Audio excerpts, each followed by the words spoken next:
Welcome to Project Catalyst, an economic development podcast. I'm Tina Emerson, here with Maynard Nexon attorney Chris Kouri. Good to see you, Chris. It's great to see you, Tina. Thanks. Yeah, well, joining us today from the Greensboro Chamber of Commerce is Marvin Price.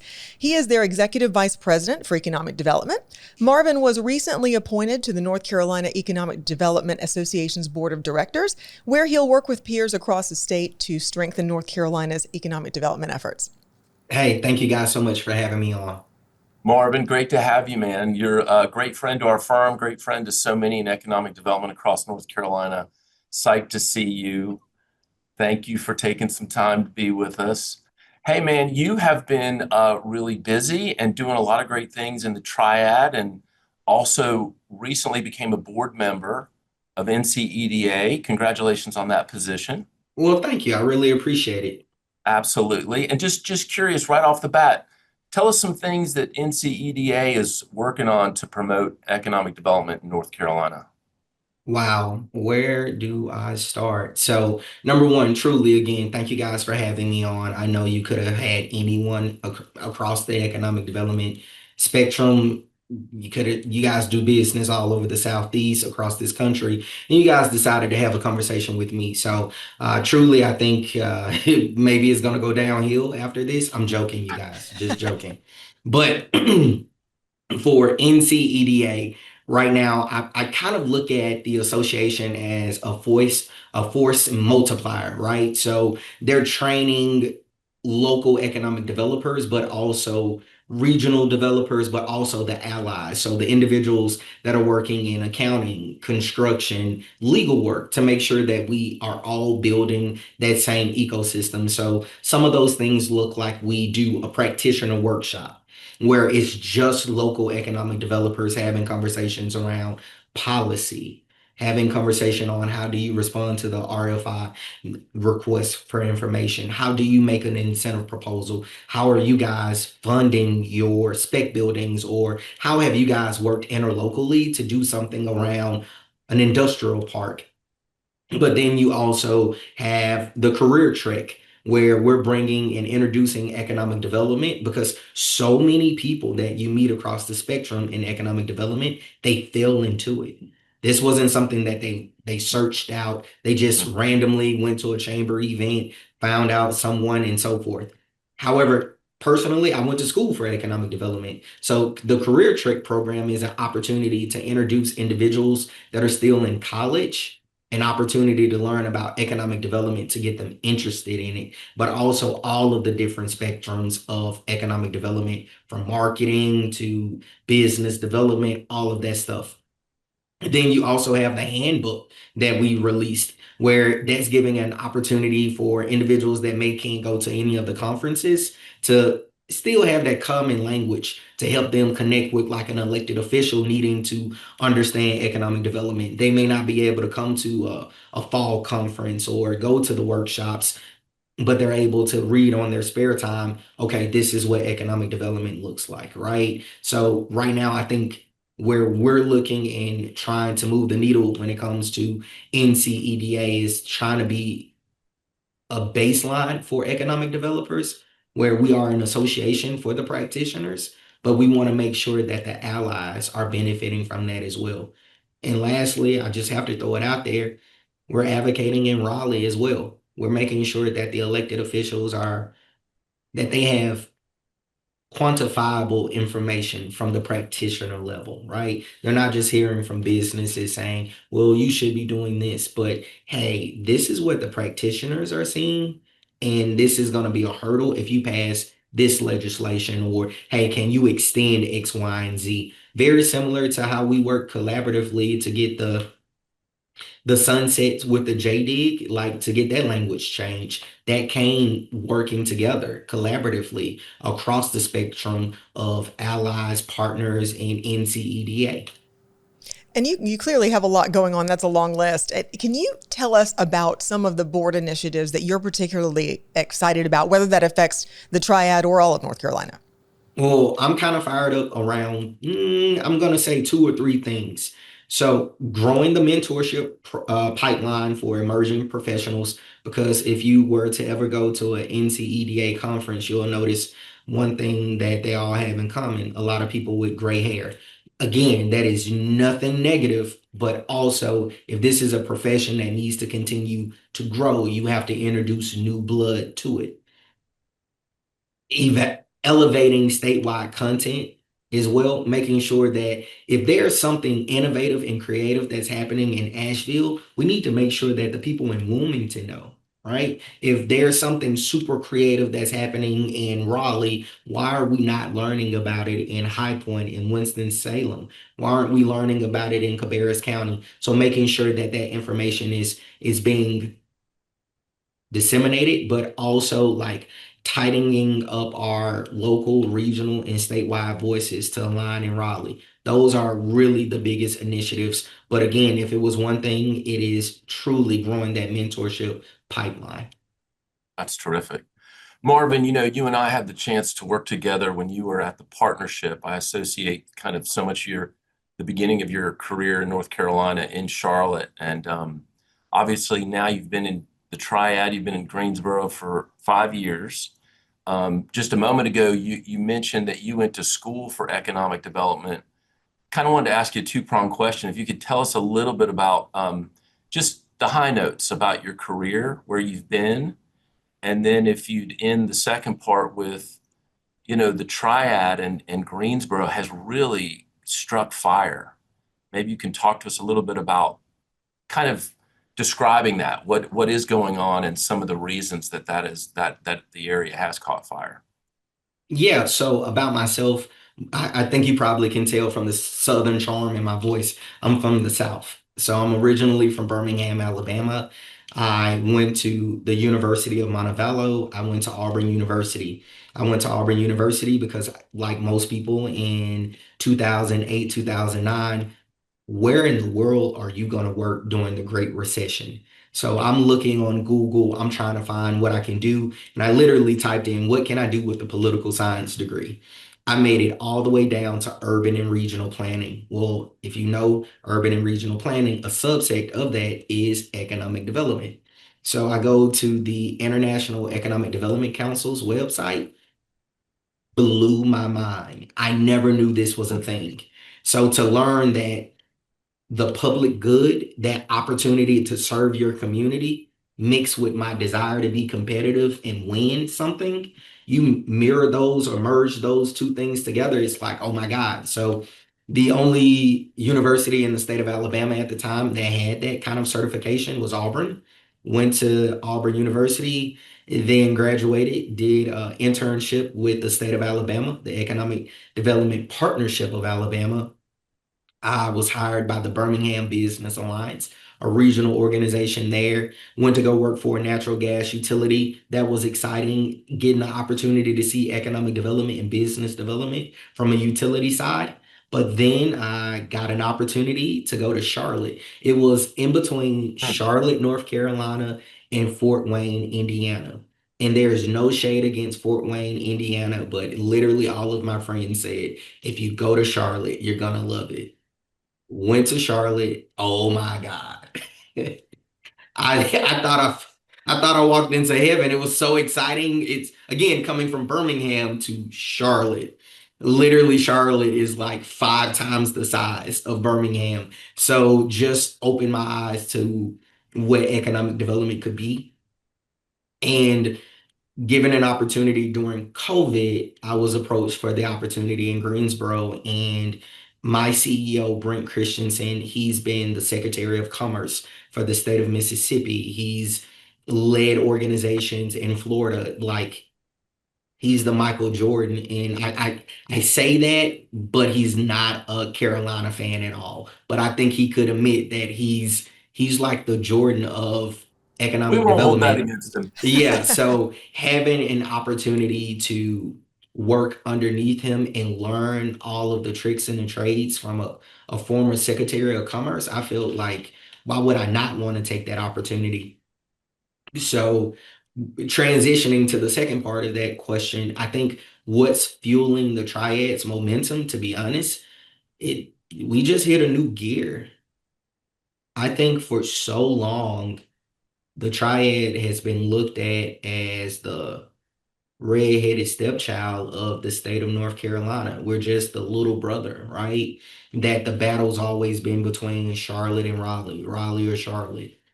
And one of the cool things is that, unfortunately, or it's to our benefit, during COVID, manufacturing became very important in this country.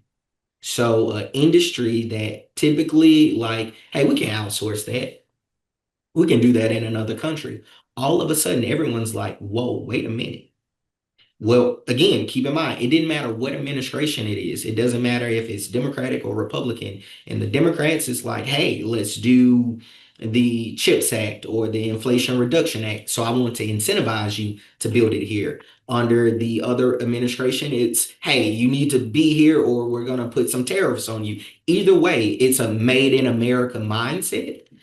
And one of the things that the Triad does better than any other community and region in this country is we build stuff. You can make it here. So I think around that idea and that synergy of that momentum of people needing to make something, we have truly cost-effective land prices comparatively to the Southeast. The labor force, we're from the Triad perspective, you have the number 10 concentration for manufacturing labor force in the Southeast. And for the state of North Carolina, the Triad has the second largest concentration of manufacturing workers. The only other community that has a larger concentration is Charlotte. But I just mentioned how big Charlotte is compared to other cities. So I would just dare say we're punching above our weight class.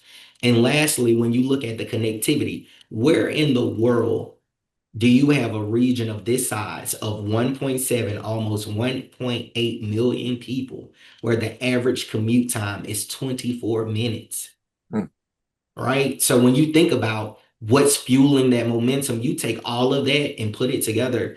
Like if you're a site selection consultant, okay, hold on one second. You have a great labor force that can travel truly, because if you look at a 45-minute drive time, you can get to anywhere in this region.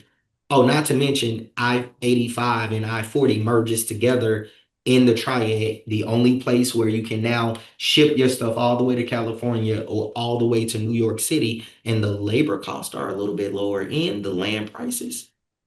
I I'm not a rocket scientist by no stretch of the imagination, but that kind of just makes a good business case. If I'm a site selection consultant, I'm coming to the Triad at least to get a look, right? And you have a business friendly climate of elected officials that want to see growth.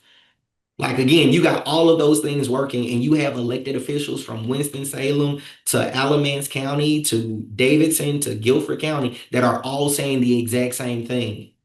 I want it here. And how can we make it happen? We're going to win every time. Well, I've never heard a better cheerleader for the Greensboro region. That is for certain.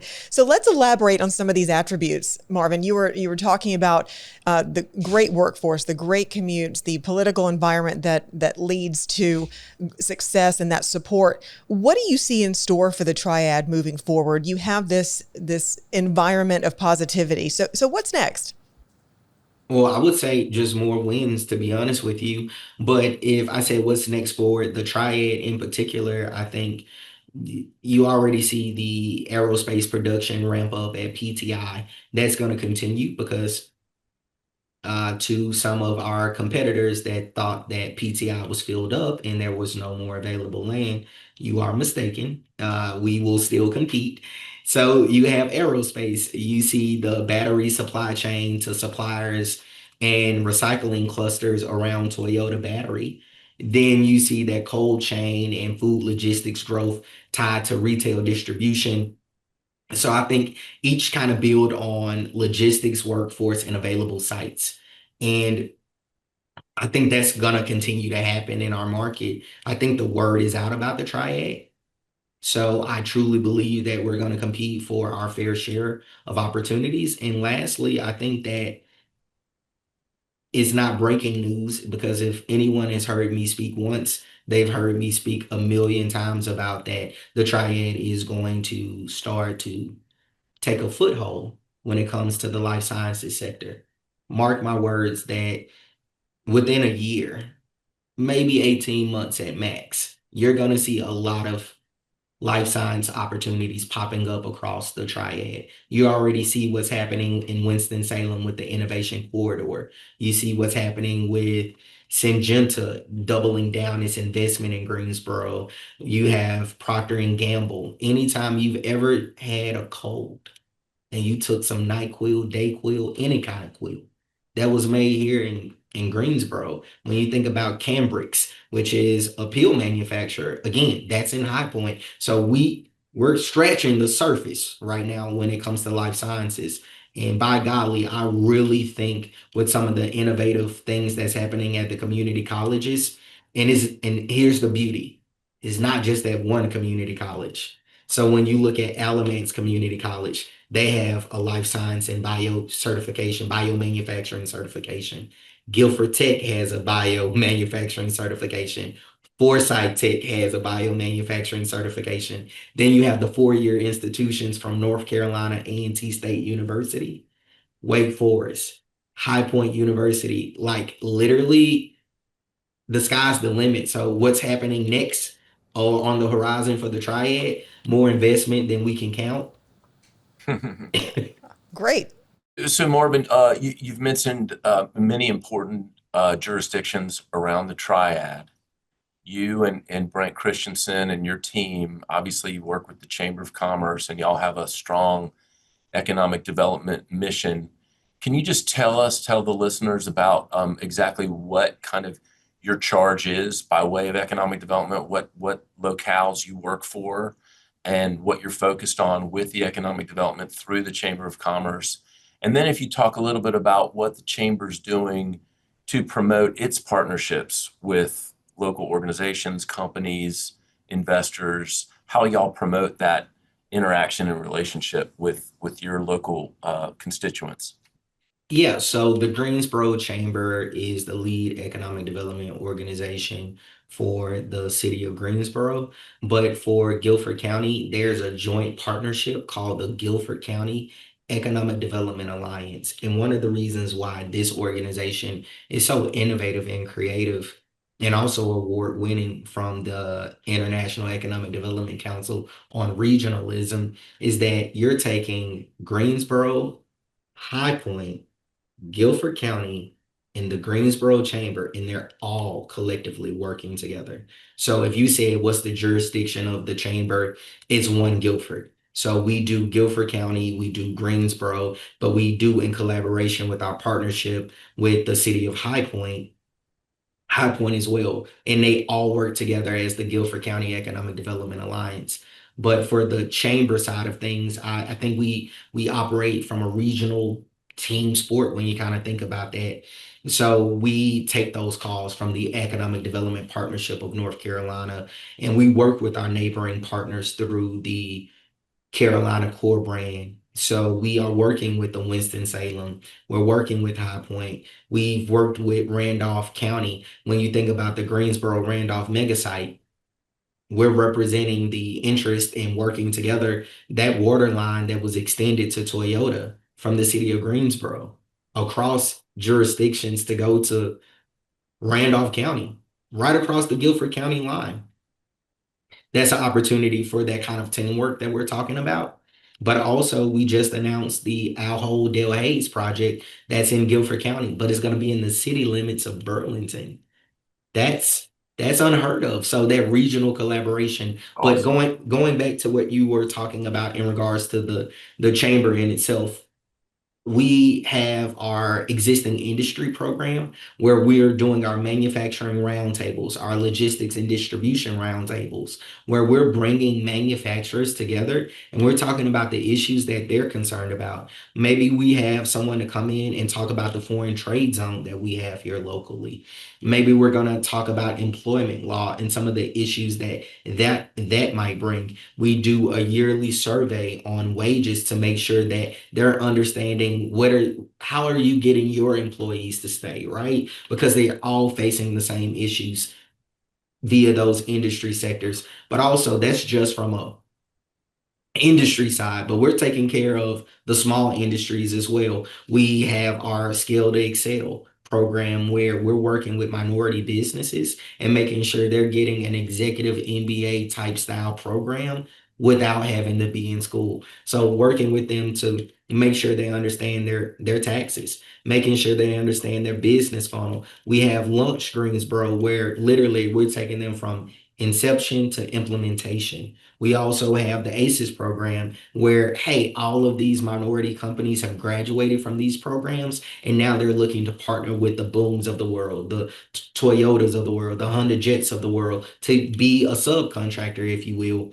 We also have Leadership Greensboro where we're working to develop the next generation of leaders across this region and across this county. So the chamber, for all intents and purposes, are all about pro business and making sure that the economy is thriving for every citizen of Guilford County. That's awesome. So Marvin, awesome perspective on the Triad and everything that's going on and all the great work that the Greensboro Chamber's doing. I love the idea that it's partnering with your neighboring jurisdictions that's even beyond your actual reach, but wanting that partnership and knowing it's in the greater best interest of the region is really fantastic. So great to hear that. And pulling back, kind of a bigger perspective on the state, curious what your take is on challenges, great opportunities for the state of North Carolina right now, beyond the Triad with economic development. Okay, so taking my Triad hat off and again, just focusing on the state of North Carolina, I think one of the biggest challenges that we are going to face is how do we not drink our own Kool-Aid? How do we not look at ourselves and just start patting ourselves on the back? One of the reasons why I think I'm successful in economic development is because I take my Alabama mindset and I try my best to fight for everything, every inch. So when I give a great example, there are more people working in the state of North Carolina than live in the state of Alabama.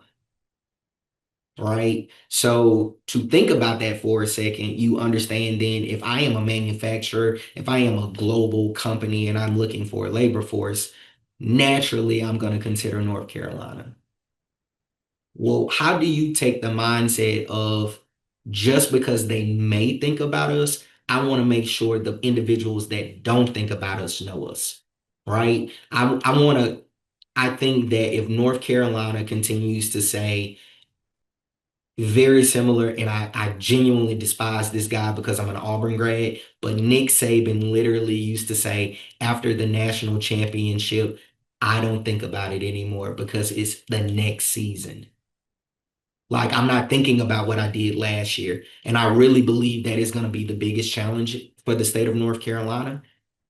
That's number one. How do we continue to pursue excellence? Number two, I think making sure that we stay committed to the labor force. How are we upskilling the individuals, right? Because we've promised a lot of companies that they're going to be able to find the talent that they need for the foreseeable future. So how are we making sure that we're taking care of the North Carolinians that were born and raised here and upskilling them to make sure they can take advantage of all of the economic growth in this state? That's going to be the second challenge. How are we upskilling individuals and making sure the workforce is there? Lastly, is going to be infrastructure. So you see the devastation that happened in Western Carolina. How are we making sure that those roads are being redone? How do we make sure that those industrial parks are being taken care of? But also, what are we doing around water and sewer? You saw a national mandate come down for PFAS. I think I said that right, PFAS, PFOS. But essentially, that's a lot of money that these communities are having to invest to make sure that they are meeting the EPA regulations. So what is the state doing to invest in that infrastructure? But not just from a water and sewer standpoint? What are we doing for the roads? What are we doing for just the systems to get things from point A to point B? I think those three things are going to be the biggest challenges for the state of North Carolina. But as far as opportunities for the state, I think they are endless. Like you see what we're doing from a tourism standpoint, what we're doing to get so many people to relocate here in this market. I think again, I love what we're doing with aerospace. We are now the aerospace capital of the South and dare I say the United States. Who cares about Wichita? I'm sorry, Wichita. I'm just saying. But we're rocking and rolling right now in aerospace. You see that we consistently are being ranked as one of the best places for manufacturing and life sciences in that industry. You have the second largest financial capital of the world in Charlotte, North Carolina, right? If you are a bank, you want to be in the Charlotte market, right? So to say some of those industries and the opportunities, I think we have a lot to gain. I think those are opportunities for us in North Carolina. Well, Marvin, thank you so much for taking the time to talk with us today and brag a little bit and maybe a lot about the things that North Carolina is doing, and particularly in the Triad. You are an incredible ambassador for the region. Chris, would you agree? For sure. Oh, yes. And you got it. That's I love everything you said about Charlotte. Really appreciate the shout out for Charlotte and for the whole state. Fantastic. Hey, I am a team player in being on the board for the North Carolina Economic Development Association. My heart is in Greensboro in Guilford County, but I am also going to rep for the entire state. It's us versus everybody. Amen. Well, thank you so much, Marvin. We will see you again soon. And thanks again for spending some time with us. And we'll see you next time on Project Catalyst. Project Catalyst, an economic development podcast, is a Maynard Nexon and NP Strategy production. To learn more about the podcast and subscribe, visit thecatalystpod.com or find us on your favorite podcast platform.